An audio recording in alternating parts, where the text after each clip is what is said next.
get it. On to the NFC North. We will be breaking down the teams in reverse order, starting from worst to first. Chicago Bears finished last year 5-12. The Packers 11-6. The Vikings 14-3, and the Lions at 15-2. Remember, the Lions and Vikings had that last winning in game for the number one seed in a bye. Which, in hindsight, I mean, we all know games mean a lot. Even though both of them still lost their first playoff game each Man, going into it, you know what I'm saying? that had to be Yeah, the biggest waste of time as that far as was like jockeying for position for the yeah, playoffs. Like all overall, biggest waste of time. and it was like it would have been crazier if both of them got knocked out by the same team, but they didn't. Yeah. Like that would have been wild. So Chicago Bears is who we will be starting off with. Last year, finishing with the record of 5-12. Before we get into anything of the Bears going into this 2025 season, How where was your stance on the Chicago Bears last year? Anything you was right, wrong about? How did your view of last year's Bears team turn out? Played out exactly how I thought it would.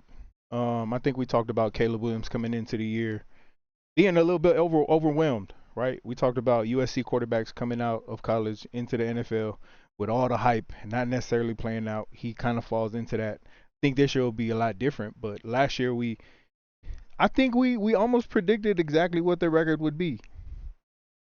Um, y'all might gonna have to go back and check the tape, but everything Yeah. played out the way we thought it would. Keenan Allen was who we thought he was coming into the team, being the veteran presence. Obviously, he was a 1 year rental. They went into the draft and grabbed another young receiver to pair up with Roma Dunze and DJ Moore. But I think one of the things I was disappointed with the Bears was their run game. Yeah. They put a whole lot of stock in bringing over DeAndre Swift. They put a whole lot of stock in, put a little bit of stock in that O line. And it was just felt non-existent. Like it felt like an afterthought to everything that Caleb was doing. I don't know if you could blame that on play calling or what it is, but they are who we thought we were, man. Like Yeah. it is what it It is. was I a don't think we were wrong at all with the Chicago Bears. it was a very simple streak for me as I again it was very tough to say anything about Chicago being a Panthers fan because everybody thought I was trying to say it with a bitter word in me, but it was just like if Eberflus was on the hot seat last year, getting Caleb wasn't going to do nothing but make that seat more hotter Mm-hmm. because the issue wasn't what Eberflus could do with a defense. It was we saw him struggle with the Justin Fields development, and if people tried to, well, Caleb's a better quarterback. Even if he's a better quarterback, I still never trusted Eberflus and that offense. Shane Waldron told people, "Hey man, there was something about Shane Waldron I ain't like." Something about when Mike McDonald came over to Seattle, and the first thing he said was, "Yeah, we know you gave Geno 2 career years. We don't need you though." That was a big red flag. Like that was a big red flag to me. That was a huge red flag to me when JSN was in his interview, and they was like, "Do you got anything to say about Waldron?" And JSN was like, "Nah." And I'm like, "This is a head coach who's a monster on defense." It was like, "Nah, we good." And JSN, who ain't been doing nothing but running pro style offenses, is like, "I ain't got nothing to say." It's just like it was just a repeat to me of like you have a young quarterback and I don't trust the staff, so it's only gonna be frustrating. So they got Eberflus out of there, and then it just kind of became like you said, defensively. I feel like, man, it's still so crazy how like that season just really goes back to that Tariq Stevenson pose with the Hail Mary thing Oh my and Jaden goodness. Daniels. Like everything seemed to really have broken down from that moment. Like I think that was like the craziest luck because they started off, I think like 4-2 or something, Yeah. and then everything just went downhill. At that moment, it was Um, like the defining moment of what Chicago was gonna be the rest of the season. yeah, Hey, and that was hey, y'all, you see this? You know what I'm saying? That's yeah, like in the NBA when you start the first half like eight eight of 10. And you come out in the yeah, second yeah, half, yeah, you finish 1 for 11. yeah. So it was just top to bottom for me, it was I didn't. There was just a point where I knew what Eberflus was as a head coach, and trying to get him to support a young quarterback, I just couldn't trust that. So that part, I was just like, again, it turned out how we felt. I didn't like. I think I had him closer to 7 wins, not 5. But again, I don't think any of us had them finishing. I think we all still had them finishing last in the division. Yeah. So, but you're right. Running back wise, um, I was cool with DeAndre Swift, but Roshan Johnson guy. I feel like Roshan Johnson was the guy. I feel like Roshan Johnson's been the best running back on the roster, and I wanted them to feature him that way and let Swift be the gadget guy beyond that.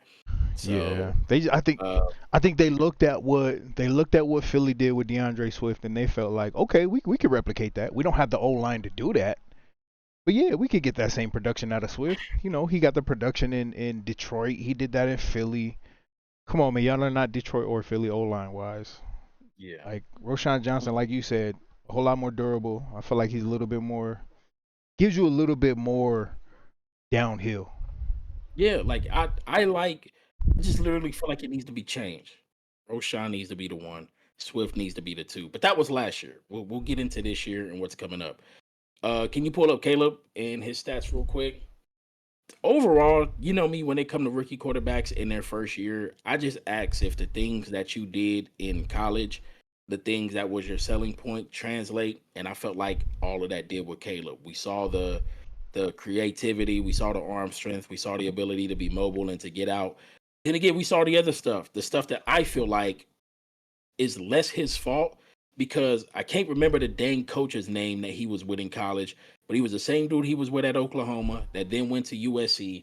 It's not Lane Kiffin, Lincoln Riley, I think. Yeah, Lincoln Riley. And I just feel like they don't prepare quarterbacks to see everything. And that's why I didn't trust Eberflus to do it either. So I just feel like it was coaching and O-line that kind of held him back in a lot of ways. But the things that I saw, I was like, oh no, this dude, he's got the cannon, he's got the mobility, he can get in and out. So that part I was like, okay, that's there. That's NFL level towards the top. We can mess with that. But everything else is like, let's see how you take the coaching going into next year with Ben and whatever we think Ben will be as a coach. We'll get to that part too. Yeah, I But don't know. overall, I look at Caleb, man. I blame coaching. I yeah, put it all on I'm coaching. way more You knew what blaming you was coaching than getting. being him. Yeah, Yeah, like we saw Caleb. We basically saw Justin Fields. That's literally what we saw. And I feel like, I don't know, man. I'm always gonna go back to this. I feel like they got off of they got off of Justin Fields way too early. Way too yeah, early. yeah. I think too. What was it? God, I just lost it. Yeah, I'm putting it on coaching, on O line, and then also, man, I was a big Thomas Brown proponent, big Thomas Brown believer, and the fact that Thomas Brown had to repeat in Chicago what he did in Carolina. You start the offseason as the play caller, then you're not the play caller. Then like you have to take over as interim head coach and be like, and he's still like, I don't feel like Thomas Brown never got the fair chance to really work into being a play caller and grow into being a play caller.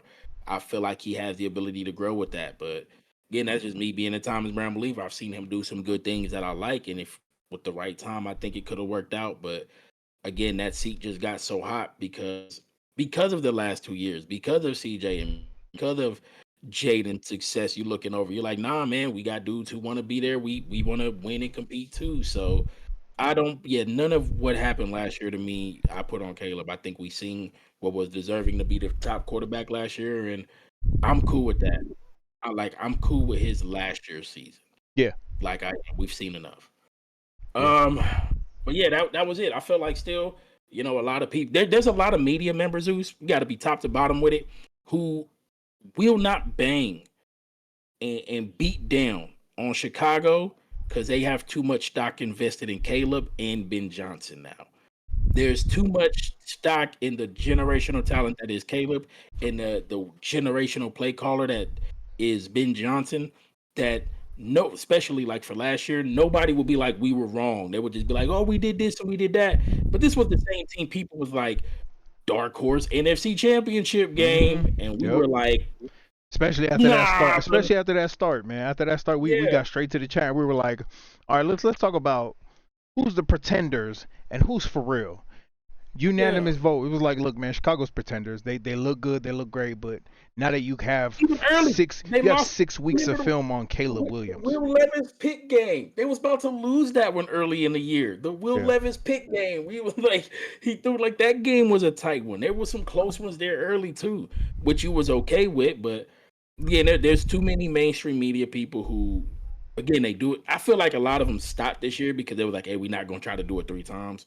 But yeah, that's our recap of the 2024 Chicago Bears. So let's start at the top. If you can get a picture of Ben Johnson on the screen for us, who's of Ben Johnson, a new head coach for the Chicago Bears, first year head coach, rookie head coach, leaving in division from Detroit to Chicago.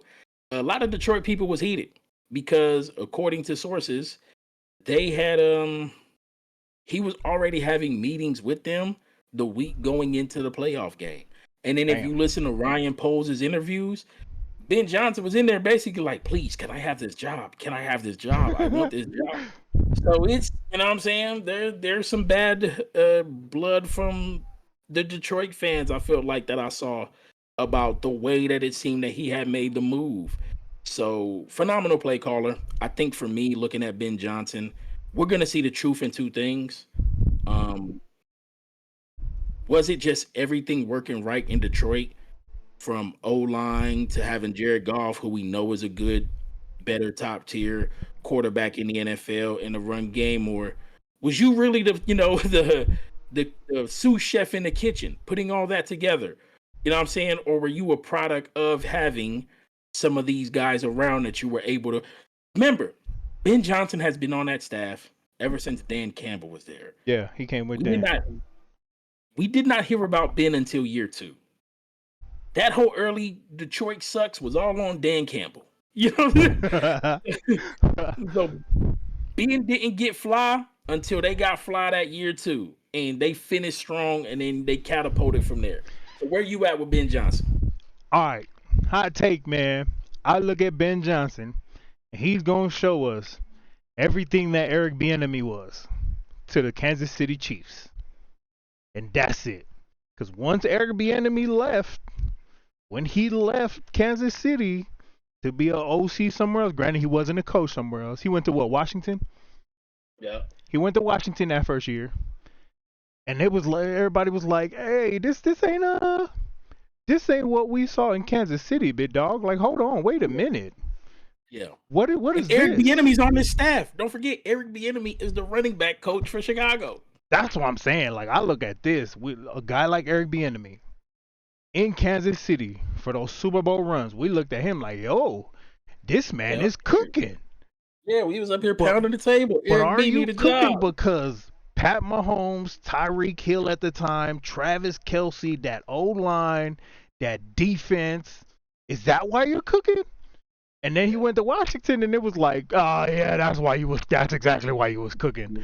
I'm looking at Ben Johnson the same way. Like, come on, dog, you got a hell of a wide receiver core over there. You have you have Jahmyr Gibbs, who should be running back one in my opinion. David Montgomery, Penei Sewell over there, Frank Ragnow at the time, who's now retired for Detroit. You had your cake and you ate it too. Yep. So now you took your frosting. You went to Chicago. Let's see what kind of cake you're gonna make. I don't think he's gonna pan out to be this genius that we thought. He is a genius in the OC world. But as a head coach with this team, he's going from having the cream of the crop as far as an offensive game plan with weapons to now going to a second-year quarterback, a second-year wide receiver who's probably wide receiver one behind DJ Moore or in front of DJ Moore now. Luther. They got Luther. Or Luther. Colston Loveland, Luther, like you got a bunch of young wide receivers. We'll get to the roster construction in a second. I'm kind of looking at him very Eric Bieniemy-ish. Okay. All right. So let me ask you this: Ben Johnson in year 1. You know, for me, I know sometimes we plant our flags. I never put a year 1 coach in the playoffs. If you get there, you get there. If you don't, you don't. That's what it is. I'm gonna give you a couple first-year head coach kind of guys who were before him. We knew offensive minds, but clearly Ben has the higher pedigree and hype taking the position. Mm-hmm. Year one, Ben Johnson. Year one, Mike McDaniel. Which one you taking? Oh, I'm taking Mike McDaniel. McDaniel. Okay, year one, Ben Johnson. Year one, Shane Steichen as head coaches. I'm still taking Shane Steichen. Year one, Ben Johnson, or year one, Brian Daboll. Daboll was I coach like of the year Daboll. rookie year, I right? like Daboll. I'm taking Daboll. We could go ahead and toss this one up. Year one, Ben Johnson versus another guy who was a year one head coach, Liam Cohen. I ain't taking neither one of them, bro. you're not no Liam Cohen, no Duval love over here. I ain't taking either one of them. Okay, no Duval love, no Duval love. Okay, year one, Ben Johnson, or there's somebody I'm missing. There is somebody I'm missing around. I'm not gonna do that. You know what? That's cool. So far you took Mike McDaniel, Shane Steichen, neither one on Liam Cohen, and Brian Daboll. So I think Shane was a game out of the playoffs. Brian Daboll, I believe, made the playoffs rookie year. Mike McDaniels made the playoffs rookie year. Mm-hmm. What for you would, in Ben Johnson's case, as a head coach, what are you looking for in year one? Go 500. 500? Go 500. Go 5. That's it. You won what? 5 games this year? 5 games last year? Yeah, they won 5 games last year, which could have easily just been 4 if it weren't for that Tennessee Titan Will Levis interception. Right? They won 5 games last year. Go and develop something, man. Go in, and I think what they need, what they've been missing since their last Super Bowl run years and years ago against Peyton Manning, is some sort of identity, man. No one looks at the Bears and say that's who they are. Yeah. That's what they can do, right?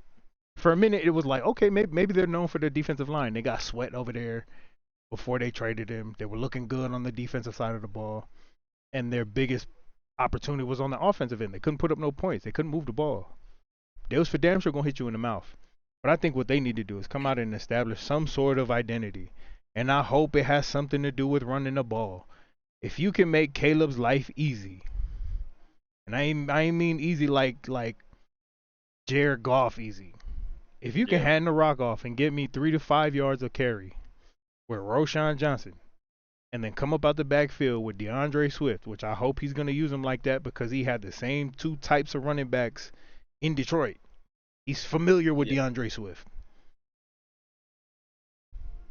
So, last year, the Chicago Bears ranked dead last in yards per game. Mm-hmm. If you could pull that up, I got it up on my screen. I just had to double check. 284 yards a game. With New England, the Giants, the Panthers, and the Browns right above them. Passing yards per game, let me see. Still 181, second to the bottom. And rushing yards per game, they were 102, still towards the bottom edge of the league, right? So, total yards, passing yards, total yards. Yeah, I just got it up on the. Yeah. I just went there with the team stats. You see yards towards the bottom, 284.6. You see passing, 181. They're only over New England. And rushing, they were a little up, still towards the bottom half of the league. Let's try to give Ben a benchmark. Let's try to give Ben a benchmark. So can you go to the passing yard leaders? Team. Let's see. Yeah, you just go to the passing stats right there, and then yardage, and just click that. So Detroit last year was second, 263.2, right? Mm-hmm. Cincinnati was 1, and down. Can you go down to the bottom with Chicago? Chicago was 181. That's an 80-yard difference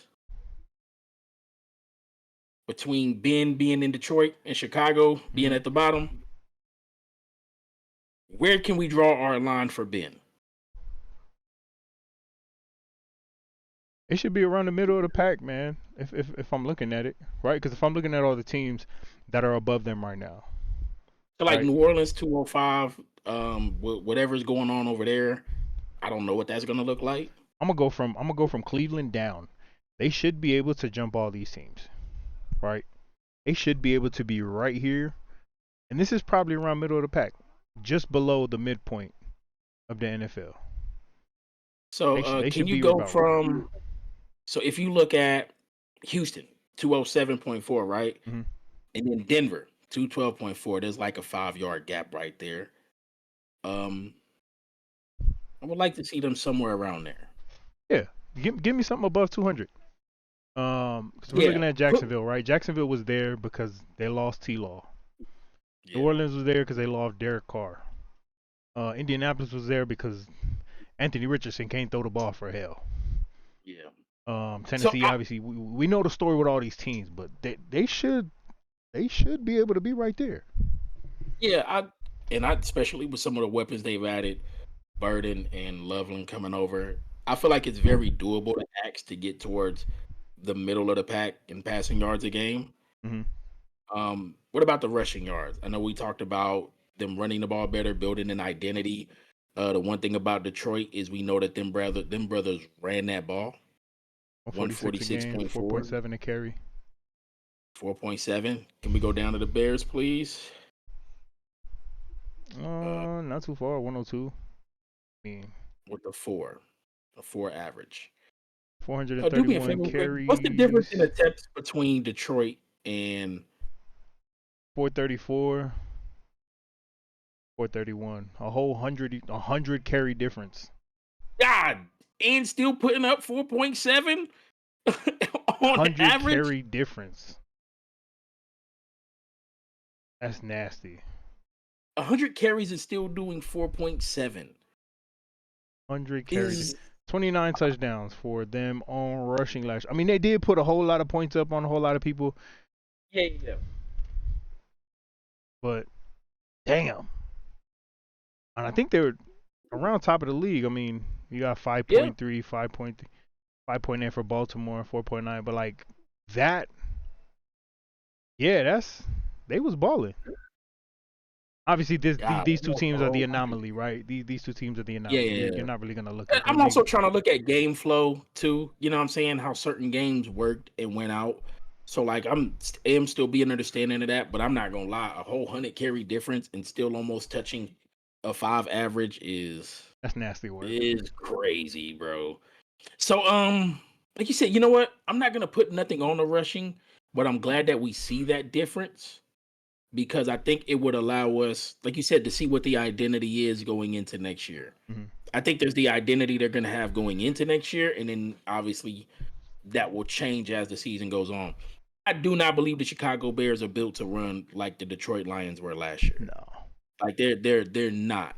I think that yeah. So I mean, if we look at it, Detroit was able to run the ball because of guys like yeah, Amon Ra, because of yeah. all those guys that were on the outside. So I agree, man. They're probably not gonna put up anywhere Yeah. near those numbers. I'm not gonna ask them to run the ball 500 times for 4.5. 13 rushing touchdowns. I do feel like that could jump up to 20 because I do feel like Ben calls really good run plays at the right moment Hmm. that tend to take advantage of it. So I do want to see a tick in rushing touchdowns, but the production of it, I'm not gonna put that on them. I do expect the production of the passing game to become better because they do got some weapons over there that I like in the setup. Yeah. So, yeah. Can we pull up another coordinator, please? Dennis Allen for the Chicago Bears, former head coach for the New Orleans Saints, Dennis Allen. One thing I know about Dennis gonna call a defense. I know, I know Dennis gonna call a defense, and this is so funny to me that a bunch of Frank Reich and his boys, Frank Eberflus, all these dudes done choked up, Dougie P, these suckers, you know what I'm saying? Dennis gonna call a defense. I think this is a good defensive coordinator signing. I struggled at the personnel matches what I'm used to seeing him play with. Yeah. Yeah. Not to say that it's 100%. bad. Not to say that it's a bad personnel. They just don't give me the vibes of the players that I've seen him work with before. Yeah. So I don't know what that's gonna look like. Plus, I think I don't know. The Bears have turned into paying for defensive players a year too late in their career. Yeah. Like, I mean, they picked up T.J. Edwards from Philly 2 years ago. Probably a year too late, man. Like, there's a reason Philly didn't pay him. They Yeah. got Kevin Byard last year. We got him a year too late. That means y'all got yeah. him 2 years too late. Like, Yeah. Yeah. yeah, I don't know. He ain't gonna have the personnel that he's used to, like you Yeah. said. I think there is a saving or a attempt saving grace. Is people like, well, Eberflus was a defensive coach. He kept us there. Dennis Allen is coming. Dennis will keep our defense solid. I'm just gonna go ahead and put it on record.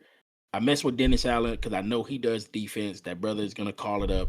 I am just not. It just don't feel like when if you could pull up the Bears depth chart now and we could look at the defense. I just don't feel like the people I see on their defense match what I'm used to seeing him coach with. Not to say that they're bad. I just be like, they don't give me Dennis Allen vibes defense that I'm used to seeing. So again, we'll get to see. We'll get to see how that works out. But is just not defensively, those guys. I'm used to seeing, what I feel like is 3, 5, 7. It feels like they got 10 secondary players on the field at the same time. Yeah, yeah, Like, hell yeah. like how they deal with And stuff. across the board So can all cover 1-on-1. yeah. So I don't. But they also. Can you show their D line and the D line and it's so like when I'm used to seeing Dennis Allen with his D line, they had some dudes like what uh Deo came. I think Deo came from the Saints. Javon Dexter, Grady Jarrett coming over from Atlanta. They got Shamar Turner later on in the draft. Montez where Austin Booker is a guy that I like. I like the front. Again, they just don't seem to feel like the guys who I've seen them work before. Jalen Johnson is a dog. Yeah. Where's my guy at? Jaquan Brisker, been messed with him. Like him. Like you said, Kevin, a little too late. Kyler Gordon, we know the brother hoops. Where Tariq Stevenson is at in this equation, we will find out. like, like we will find out. I also feel like Dennis got a lot of saving grace because of DeMario and Hmm. DeMario being in the middle of that defense. So, Yeah, uh, Demario's one of those guys that's just like he's yeah, going to solidify at least at the very least that front seven. yeah, He's gonna have control of that front seven. yeah. So, yeah, I don't know where. I mean, I want to see how this turns out because again, I do think Dennis Allen is one of the dudes who's a better coordinator than overall head coach. I don't think he was a bad head coach. I just think he was just found himself in the bottom end of it. But we'll see. Again, I just don't feel like the personnel matches what I'm used to seeing him work with. Yeah. That's all. All right. Um, three key players.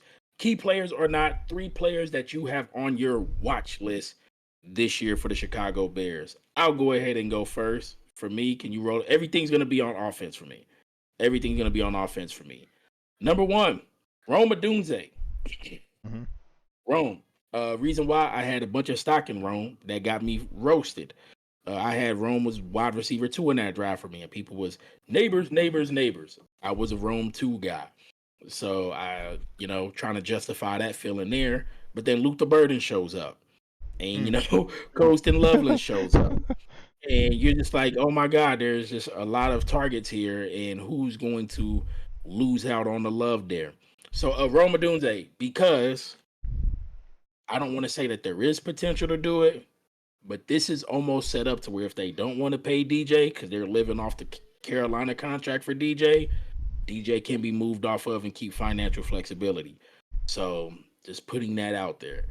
Uh, if Luther is top dog that I think he is, and Rome is, then they be like, hey, we just want to keep some cap flexibility because we got these guys.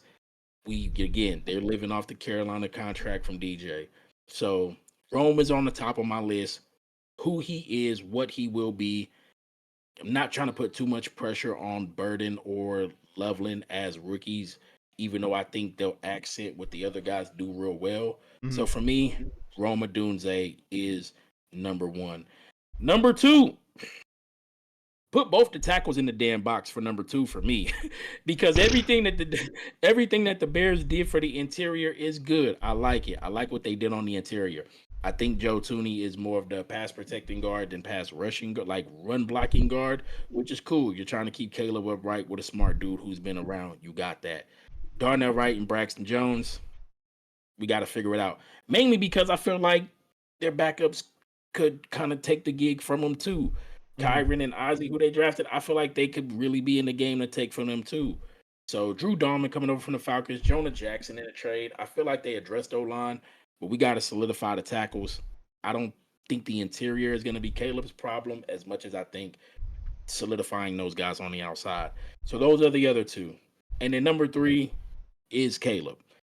And the reason why it's Caleb is because Caleb is going to save Ryan Poles' job.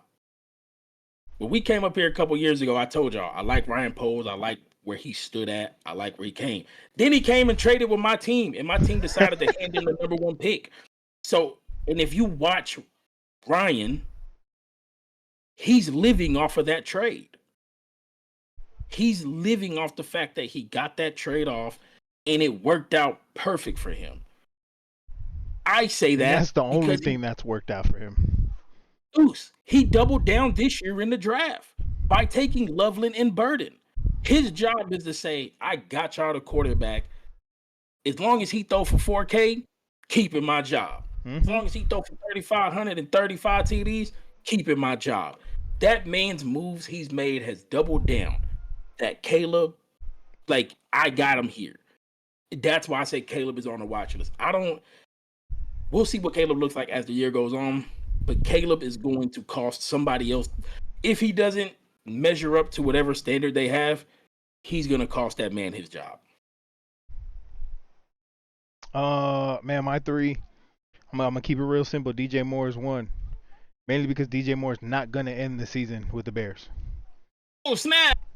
Bam, bam, bam, bam, bam. DJ Moore is not going to end the season with the Bears. I think the Bears are going to get to a point before the trade deadline. They're going to realize, all right, man, we got some young guys over here. They still got Cole Kmet on his rookie deal, I believe. They got Colston Loveland. No, they paid him last year. Yeah, they paid him. So they got Cole Kmet, got paid from their money, not from the Panthers' money. And you look at a guy like Rome Odunze, Luther Burden, and then you look at Colston Loveland and you say, yo, we might just going to be able to go 2 receiver, 2 tight ends. Because Colston Loveland, he's you can play him real similar to the way you play Travis Kelce. Put him in the slot if you need to. He can run some wide receiver routes. He got that whole wide receiver tree. So I think they're going to look at DJ Moore as expendable. They're going to send him over to some sort of playoff team that needs a wide receiver too. So that's why I'm watching him. The other one I'm watching is Joe Thuney. You brought that man over. You paid him. How does he now improve your tackles? They got him at left guard, right? But I think he brings a lot of experience over there. We know the struggles of left tackle over in Kansas City. Both tackle spots. Joe Thuney did a lot of that to be able to mask a lot of that. A lot of what he did was to mask a lot of those problems at both tackle positions whenever they needed to move around. Then the other one I'm looking at is Braxton Jones, like you said. Left tackle. What are you going to do to protect him, man? Like you said, Kieran can easily take that job. Not easily, but it's open for discussion. I'm not really going to look at the defense because the defense is what it is. I think they showed us who they're going to be the last 2 years. I don't think they're going to be anything different this year. They're going to continue to be who they are. They're going to give up some points. They're going to get some stops, especially with those corners over there, having that dog of a corner, being able to have that nickel over there to be able to do what he does. All eyes on the offense, though. DJ Moore, Joe Thuney, and Braxton Jones. All right. Bet. All right, let's get to the schedule, and let's get a floor and a ceiling for the 2025 Chicago Bears. They open up week 1, Monday night at Minnesota. This will be the Caleb Williams versus JJ McCarthy game. Monday night. Back-to-back divisional games to open the season. Last year, I don't think they had a divisional game before week 10. 0-2. So 0-2 to start? 0-2. 0-2 to start? 0-2. Woo! All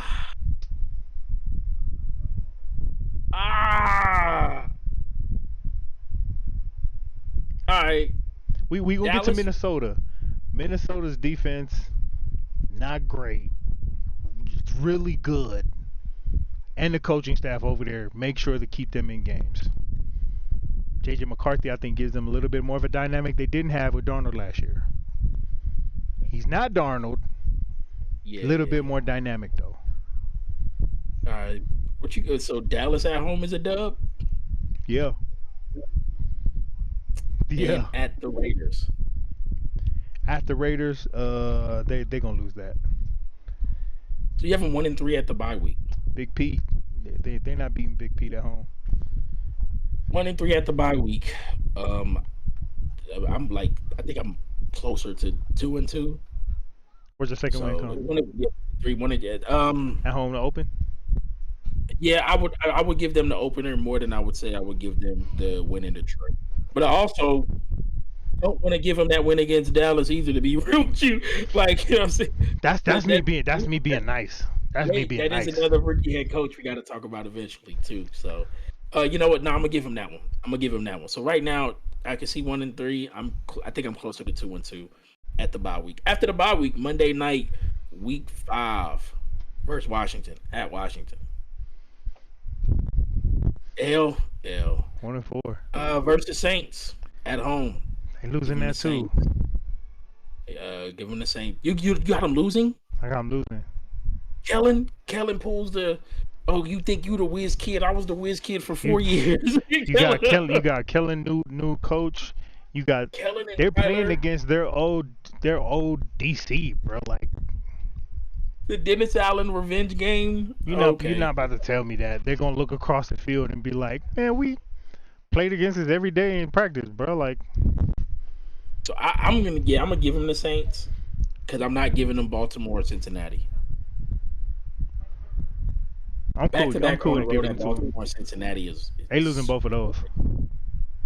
Versus the Giants at home. They losing against New York too. God, dog. Okay. I look at New York's defense against Chicago's offense. They're losing against New York. Yeah, I'm gonna give them the home against New York. At Minnesota, I guess you got them splitting with Minnesota, right? Now they getting swept. They getting swept. God, dog. Philly, L. Green Bay, L. At Green Bay, L. Cleveland. That's where you go and get your win against Shadur.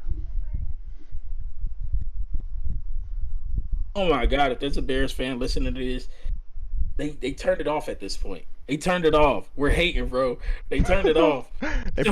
they probably turned it off at the point where we was like, were we right about last year? Or were we wrong about last year? We was right. Yeah, they turned it off. This is crazy. Okay, so I'm gonna go ahead and give my floor 5. Just gonna give them the 4. Yeah. Five is a good floor. 5 I'm cool with 5. Is a-okay then. 5 floor is a-okay. We can do 5 floor. Where's the ceiling? 5. 7. 7 is the ceiling, man. 7. Can you go back to the top, please? Let me walk through. All right, so we're 2-2 at the bye week coming out. Let's just say generously. We're not gonna say 2-2 at the bye week coming out at Washington. Giving you the dub versus New Orleans, New York. 3-5. 4-5.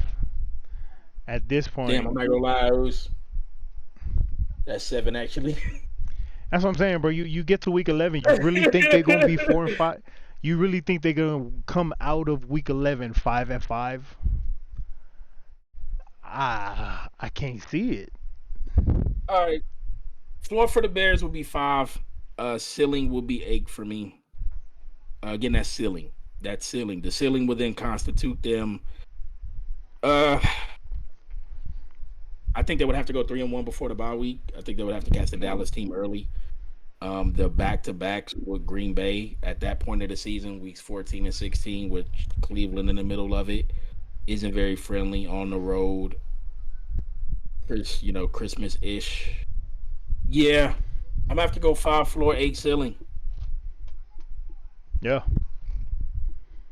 I'm gonna have to go 5 floor, 8 ceiling. Don't worry, y'all. We got 3 other teams to do. Yeah, that's crazy. All right. Ceiling and floor for the Chicago Bears is 5 and 8. Well, 5 wins, 8 wins. Is there anything in this that says this team will be above 500? No. All right.